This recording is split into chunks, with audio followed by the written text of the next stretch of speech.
découverte des pays de l'Union européenne. Ce que c'est beau ici! Eh oui, on a de la chance car le pays de l'Union européenne que nous allons découvrir aujourd'hui, c'est la Bulgarie. Ah, c'est génial! J'ai toujours eu envie d'y aller! La Bulgarie est un pays d'Europe du Sud-Est. Elle est entrée dans l'Union européenne en 2007. Sa monnaie est le lev et sa capitale est Sofia.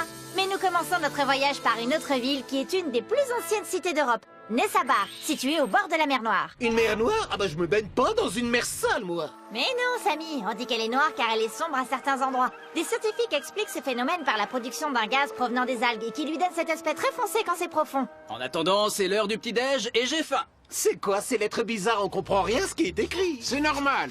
C'est du cyrillique. C'est le 3e alphabet officiel de l'Union européenne avec l'alphabet grec et latin. Il a été inventé ici en Bulgarie par 2 frères qui étaient moines.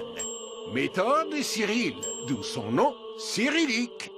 Mais alors, qu'est-ce qui est écrit sur ce panneau? Il est écrit yaourt bulgare, une spécialité de yaourt connue dans toute l'Europe et même dans le monde entier. Vous devriez goûter, c'est délicieux.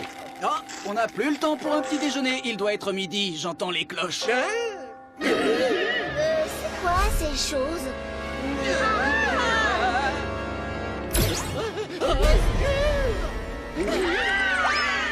Vite, on s'en va!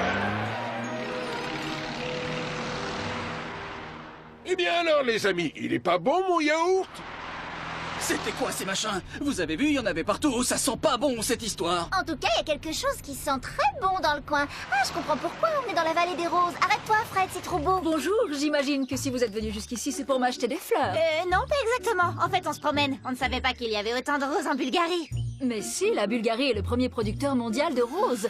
Elles servent à faire des parfums partout dans le monde. Et c'est ici, à Kazanlak, que l'on a mis au point leur distillation. Ah bah oui, ça je sais comment on fait. D'abord, on fait bouillir de l'eau à 100 degrés dans un récipient. Puis, on y met les roses, l'eau s'évapore, l'essence des roses se condense dans un serpentin et l'huile essentielle peut être extraite pour obtenir du parfum.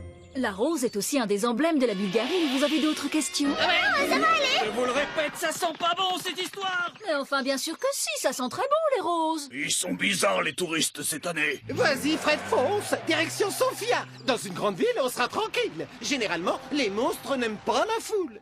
Bien vu, Samy. Vous saviez que Sofia est l'une des plus anciennes capitales d'Europe? Oui, elle est là depuis l'Antiquité. Cette fois, ça suffit. Tu vas goûter à mon karaté, le monstre.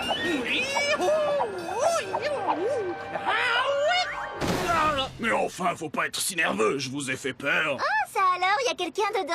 Mais pourquoi vous vous déguisez comme ça? Je suis un koukéri, c'est une coutume depuis des centaines d'années en Bulgarie. Traditionnellement, au printemps, les koukéris avaient pour rôle de chasser les démons et les mauvais esprits. Ils étaient aussi censés assurer de bonnes récoltes, apporter la santé et la joie. Aujourd'hui, de nombreux festivals et concours rassemblent les koukéris. On chante, on danse, on rit. Mais on dirait des yétis, j'aime pas trop. Non, ce ne sont pas des yétis, même s'il est vrai que nous avons notre petit Himalaya à nous, le mont Vitosha. Cette montagne domine Sofia, ce qui en fait la seule capitale d'Europe au pied des pistes de ski. Une télécabine relie la ville au sommet, si vous voulez. Bonne idée, on y va! Pas besoin de téléphérique quand on a une Mystery Machine. Et pas besoin de ski pour une piste noire. À bientôt les amis pour un prochain voyage. Le saviez-vous? Grâce à son programme Erasmus, l'Union européenne permet aux étudiants d'effectuer une partie de leurs études dans un autre établissement scolaire européen. C'est sympa d'aller à l'université dans un autre pays. À bientôt les amis!